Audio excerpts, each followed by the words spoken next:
बंधुगण नमस्कार। आपण समस्ते जानिचंती जे ओडिशा रे वर्तमान चाषी कूल हताश। आमे विभिन्न समय रे देखुचे जे राज्य रे वृद्धि पाउची चाषी समस्या। से जिनिस को आमे समस्ते अनुभव करुचे। आज चाषी राजरास्ता रे विभिन्न प्रकार समस्या। 2 दिन तले दलर वरिष्ठ नेता प्रेजेंस रे आमे आपनको पाखरे कहिथिलु जे डबल इंजिन सरकार वर्तमान विभिन्न क्षेत्र रे तांकर जो प्रतिश्रुति सबु प्रतिश्रुति वर्तमान तांकर पानी रे गार पालटिलाणी। आपण भावंतु मैनिफेस्टो रे लेखा हला गोटे जिनिस किंतु वास्तव रे आज जेतबेले टार्गेट रखा हिची जे 73 लाख मेट्रिक टन धान प्रोक्योर करिवे।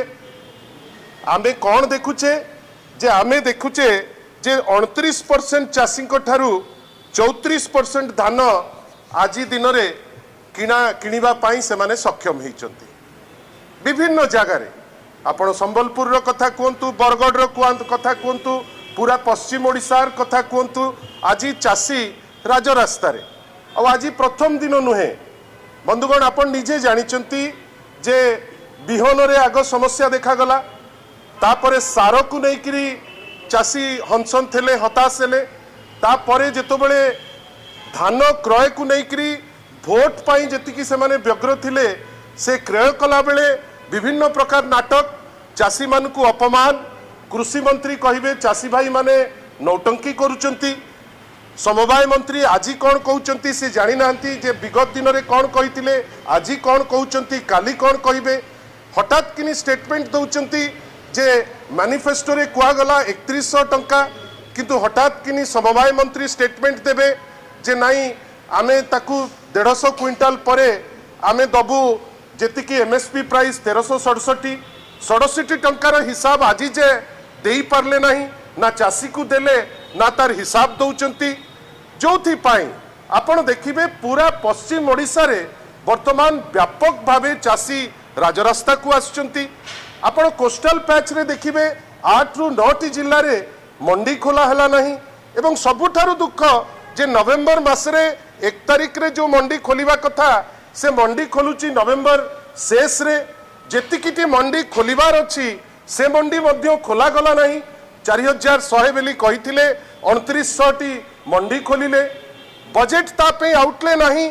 7500 कोटी टंका बजेट आउटले रखिचंती, किंतु भोट पाई चाषी कूल को मिछ कही डाहा मिछ। आमे जानिथिले जे डबल इंजिन माने गोटे मिछर बेस रे गोटे सरकार टे, किंतु एते डाहा मिछ कहिबे केवल इलेक्शन रे भोट पाइबा पाई। आज चाषी कूल हंसन, साधारण लोक हंसन, युवक हंसन, विभिन्न क्षेत्र रे आमे देखुचे जे गोटे मिछ, गोटे पॉलिश्ड मिछ।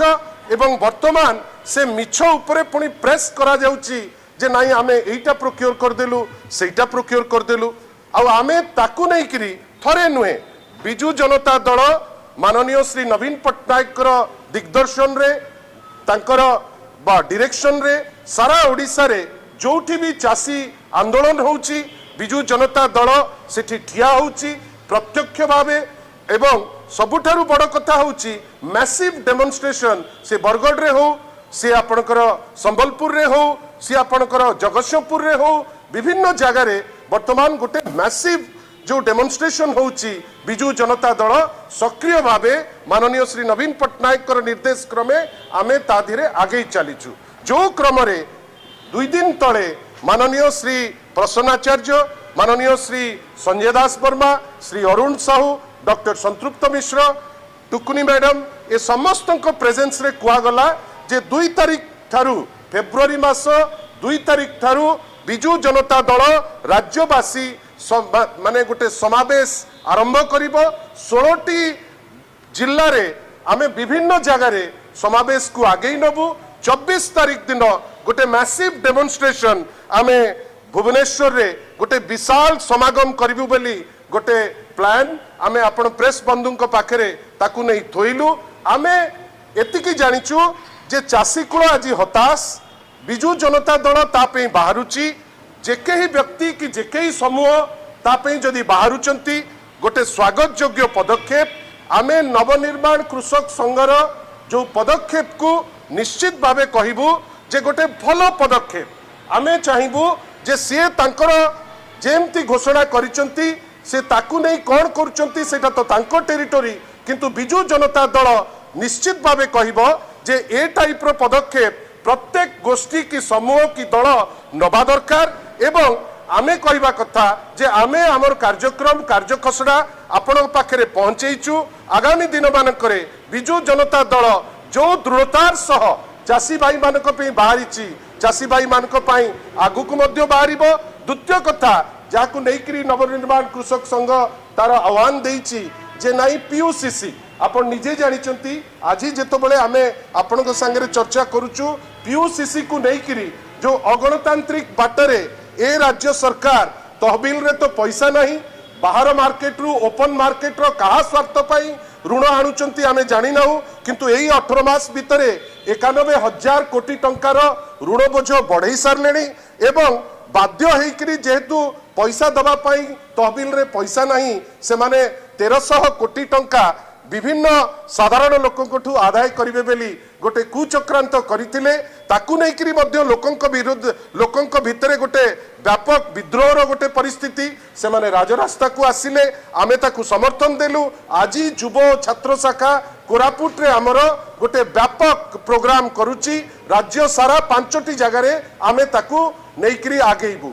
स्मार्ट मीटर रो कथा बिजू जनता दल माननीय सभापति निर्देश रे श्री देवी प्रसाद मिश्र एवं युव शाखार सभापति जो स्मार्ट मीटर को लेकरी जो गोटे गठबंधन होती एवं मिसिकरी से लड़ई को आगे नौचंती आमे तांको आमे जहाँ करि परिबु एवं आमे जो ठिया ही परिबु आमे सेठी मध्य ठिया हेचु। आसंता कालीर जो बंद घोषणा आमे निश्चित भावे एतिकी कहबू जे चाषी कूल हताश अछि तापई नवनिर्माण कृषक संघ ए चिंता करुची ए चिंता गोटे भल चिंता बिजू जनता दल तार कार्यक्रम जेमती आमे आगे करी नहीं करी जाइतलु फेब्रुआरी 2 रु आमे आमर ए जो चाषी कूल हताश अवस्था एवं ताकू केमती ठीक हबो राज्य सरकार को काठगड़ा को नबा पाई आमे 2 तारिख रु आमर राज्यवासी राज्यव्यापी जो समावेश ताकू नहीं करी आगे करी जीवु। नवनिर्माण कृषक संघ केवल नुहे आह्वान दउचु भारतीय जनता पार्टी जो विधायक माने अछंती जो माने मध्य निश्चित भावे फील करुथिबे जे चाषी कूल हताश होउची वास्तव रे जदि सेमाने मध्य चिंता करुचंती जे तांको अंचल रे डेमोन्स्ट्रेट करिवे आमे तो एतिकी कहबा को पछेइबु नाही जे समय रो आह्वान चाषी कूल को रक्षा करिबा पाई आमे समस्ते जो बाटरे हो आमे ताकू साहाय्य करिबा पाई आमे चेष्टा करिबा। आमे आमर सभापति श्री नवीन पट्टनायक निर्देश रे फेब्रुआरी 2 रु राज्यव्यापी जो अभियान आमे आमर आरंभ करिबु आपण को सहयोग कामना करिबु। आसंता काली नवनिर्माण कृषक संघर जो अभियान अछि से अभियान केवल एतिकी कहबु गोटे भल अभियान चाषी कूल को सहायता हबो एवं से तांकर अभियान रे आमे तांकु ऑल द बेस्ट बेली कहबु एवं से तांकर कार्य आगांतु आमे मध्य आम कार्य को आगे करी नहीं करी जिबु।